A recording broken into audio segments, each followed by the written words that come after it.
Ben Brusker, Executive Director at Friends of the Family, and I'm joined by Nicole Jacobs, Outreach and Diversion Specialist at Yes. Friends of the Family. And we're going to talk to you a little bit today about point in time count and street outreach in regards to people experiencing homelessness.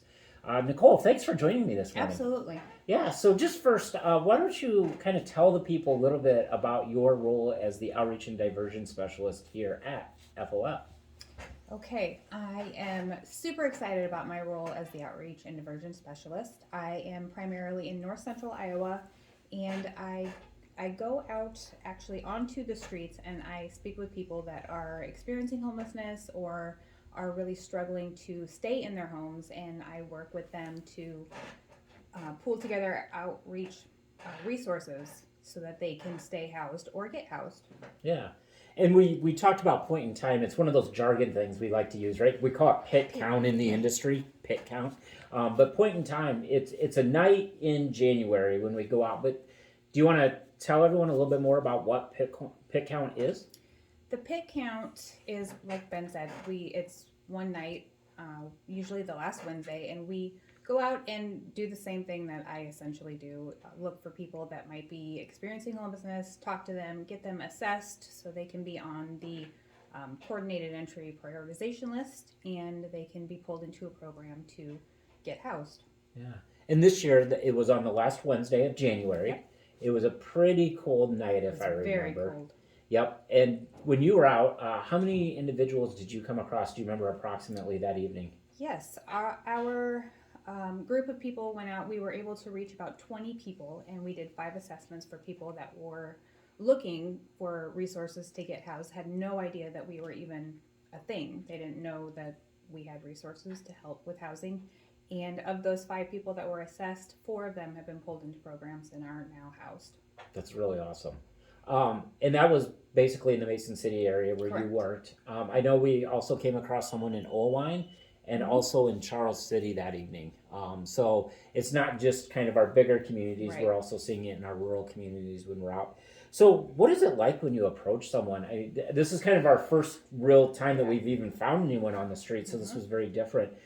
Talk about a little bit of like, were you nervous as you rolled into it, or what was it like approaching someone? Approaching anyone is it's a little bit nerve wracking. You don't know, Yeah. like, are they just out for a walk? Are they really experiencing homelessness? How are they going to react to somebody just coming up to them at nighttime, wondering what they're doing out on the streets? But if you approach them confidently and you let them know that we are just looking for people that might be experiencing homelessness, are you or do you know of anybody? Generally, that kind of breaks the ice and lets them open up a little bit. Either I am experiencing it myself or I have a friend down the street who needs some help as well. Yeah, and so people are usually pretty receptive once they Yeah, understand what you're there to yeah. do. Whether they are or are not experiencing homelessness, they are pretty receptive Yeah, to and then us. you're able to do an assessment to help them work towards housing if they're interested in that. Correct. Yep. Yeah, and that assessment takes you. Sometimes you can get talkers that want to tell you kind of their whole Mhm. story and what got them there. I would say anywhere 15 minutes to sometimes 30 or 45, depending on the person and Yeah, what their needs yeah. are.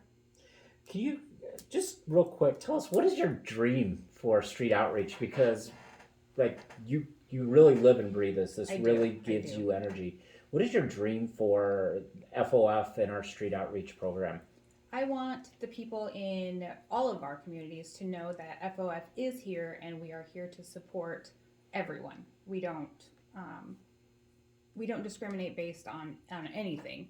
Come to us as you are, and I really hope that people that FOF gets out there and our brand gets out there and they know that they can contact someone that will get them onto the prioritization list and ultimately housed.